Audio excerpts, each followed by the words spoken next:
বাংলাদেশের শিক্ষা ব্যবস্থায় এই বিগত 17টা বছরে অনেক জুলম হয়েছে। মাদ্রাসার বিরুদ্ধে নানা রকমের মিথ্যা অনেক প্রোপাগান্ডা ছড়িয়েছে। তারপরেও 5টা বছরের চিত্র তুলে ধরেছে পত্রিকাগুলো। সেই পত্রিকাগুলোর তুলে ধরা তথ্য অনুযায়ী 2022 সাল থেকে 2026 সাল পর্যন্ত 5 বছরের চিত্র এটি।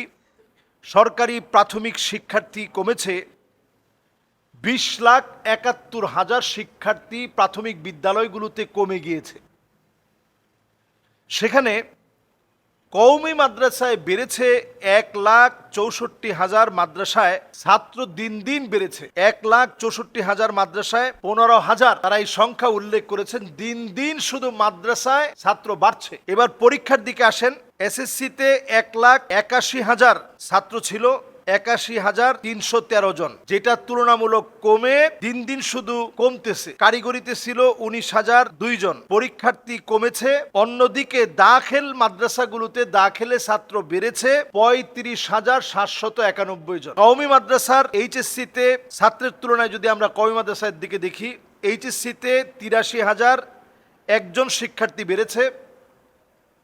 কারিগরিতে 14,966 জন, আলেমে 1,858 জন কমেছে। সুতরাং এই পরিসংখ্যান অনুযায়ী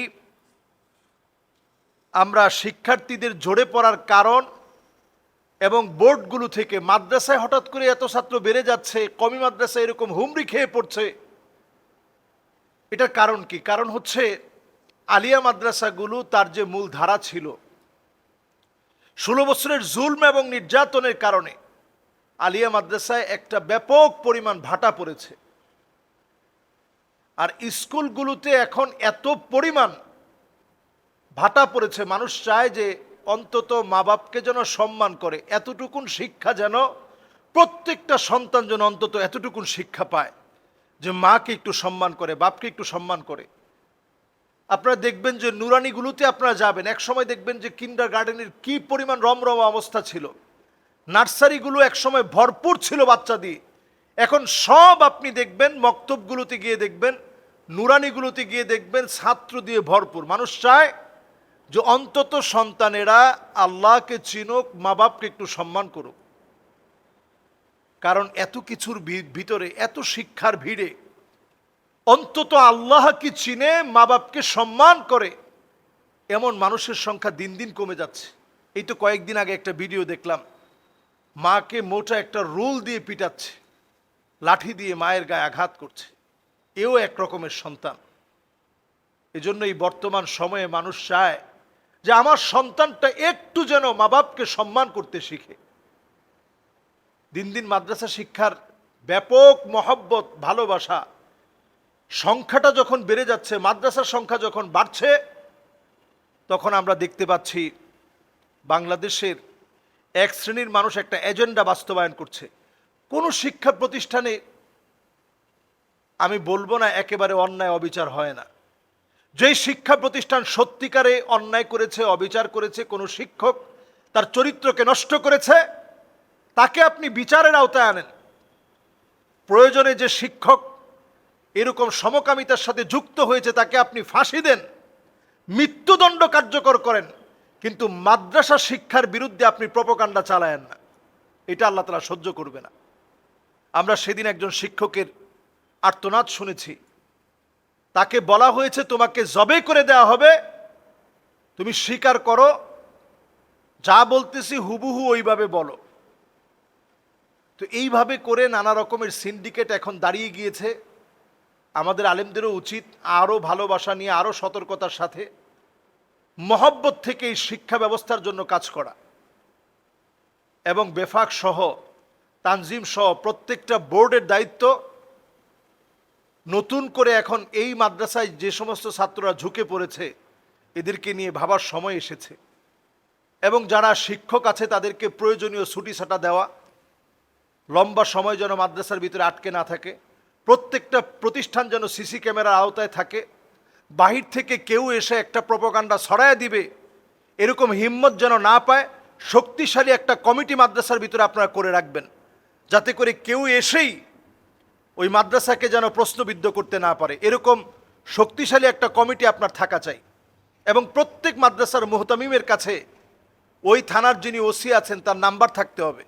মাঝে মাঝে আপনি যোগাযোগ রাখবেন। এলাকার যারা মাতব্বর টাইপের লোকজন আছে ওনাদের সঙ্গে আপনার একটা সুসম্পর্ক থাকতে হবে, যাতে কেউ এসে একটা চাপায় দিলেই আপনি একেবারে মিসকিন অবস্থায় আপনি মেনে নিলেন। সবসময় আপনি মাফউল হবেন, আপনার উপরে সবাই চাপায় দিবে, এমনটা যেন কোনোভাবেই না হয়। এজন্য এই বিষয়গুলো আমাদের ভাবার সময় চলে আসছে। আমাদের মাদ্রাসার শিক্ষা ব্যবস্থা, আলিয়া মাদ্রাসা আবার তার আগের ঐতিহ্যে ফিরবে। আলিয়া মাদ্রাসায় আগের যে ঐতিহ্য ছিল, আগে মূল কিতাব পড়ানো হতো। আলিয়া মাদ্রাসা থেকে অনেক বড় বড় আলেম বের হয়েছে। খতিব উবাইদুল হক সাহেবের মতো আলেম বের হয়েছে, মুফতি আমিমুল এহসান সাহেবের মতো আলেম বের হয়েছে, জগৎ বিখ্যাত মুহাদ্দিসরা বের হয়েছে। কওমি মাদ্রাসা তো সবসময় এলেমে অনেক বেশি এগিয়ে ছিল। দেওবন্দের উলামায়ে কেরামের অবদানেই এই সাবকন্টিনেন্টের, শুধু না সাবকন্টিনেন্টের পাশাপাশি বিশ্বের বহু জায়গাতে এই শিক্ষা ব্যবস্থা প্রশংসিত হয়েছে। সুতরাং এখন যদি আপনি আলিয়া মাদ্রাসাগুলো ধ্বংস হয়ে যায়, তাহলে বৃহৎ একটা শক্তি আপনি হারিয়ে ফেললেন। যদি দুইটা হাত দুইটা প্রতিষ্ঠানকে আপনি মনে করেন, তাহলে সমান শক্তিশালী আপনার দুই হাতকেই বানাতে হবে যদি আপনি বাঁচতে চান। সুতরাং আলিয়াকে রক্ষা করা এটাও আমাদের যেমন নৈতিক দায়িত্ব, কওমি মাদ্রাসায় যেন নতুন করে কেউ তাদের হাত বাড়িয়ে দিয়ে কওমি মাদ্রাসাকে তারা তাদের আওতায় নিয়ে আলিয়া মাদ্রাসার মতো বানিয়ে ফেলতে চায়, এটা যেন আমরা বাস্তবায়ন হতে না দিই। মাদ্রাসাগুলোর ভিতরে আলেমের ছাত্রীদেরকে দিয়ে ফুটবল টিম আপনারা গঠন করবেন, এটা অন্তত দেশের তাওহিদি জনতারা যতদিন বেঁচে আছে আল্লাহর এই জমিনে তারা এটা হতে দিবে না ইনশাআল্লাহ। সুতরাং আমরা এই বিষয়গুলোতে সজাগ দৃষ্টি রাখি। এখন তারা প্রতিদিন দেখবেন মাদ্রাসার নামে 2-3 বছর 5 বছর আগের বিভিন্ন নিউজ, এগুলোকেও এডিটিং করে তারা দেখবেন এগুলো প্রচার চালায় যাচ্ছে যে মাদ্রাসায় ই হচ্ছে, মাদ্রাসায় সে হচ্ছে, মাদ্রাসায় বেত্রাঘাত হচ্ছে। আমি বেত্রাঘাতের মোটেও পক্ষের কোনো লোক না। নবীজি সাল্লাল্লাহু আলাইহি সাল্লাম হযরত আনাস রাদিয়াল্লাহু তাআলা আনহুকে আদর করে নবীজি শিখিয়েছেন। সাহাবাই কেরামের জীবন আদর্শ আপনি পড়ে দেখেন, আদর করে সাহাবাই কেরাম আপনাকে শিখিয়েছেন, সেই যুগে আদর করে শিখিয়েছেন। বাল্লিগু আন্নি ওয়ালাউ আয়া, বাল্লিগ এটা আমরের সিগা, এটা তাকলিফ, আমাদের উপর এটা ম্যান্ডেটরি আবশ্যক যে আমরা ছড়িয়ে দিব। আন্নি এটা তাশরিফ, নবীজির কথাগুলোকে আমরা ছড়িয়ে দেব।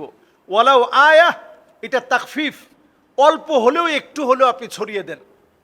আপনার সন্তানকে আপনি জোর করে হাফেজ বানাতেই হবে বিষয়টা এমন না।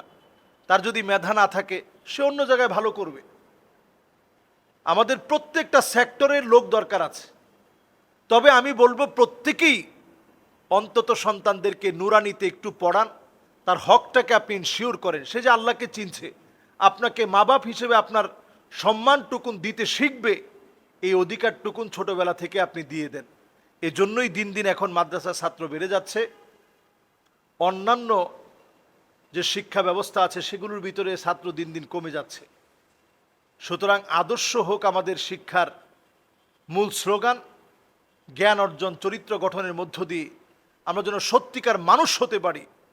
যুগ জমানার পরিবর্তনের জন্য এক জাগ মানুষ যেন বের হয়, শিক্ষা প্রতিষ্ঠানের স্লোগান যেন এমনটা হয়। আল্লাহ যেন আমাদেরকে তৌফিক দান করেন। ওয়াসসালামু আলাইকুম ওয়া রাহমাতুল্লাহি ওয়া বারাকাতুহু।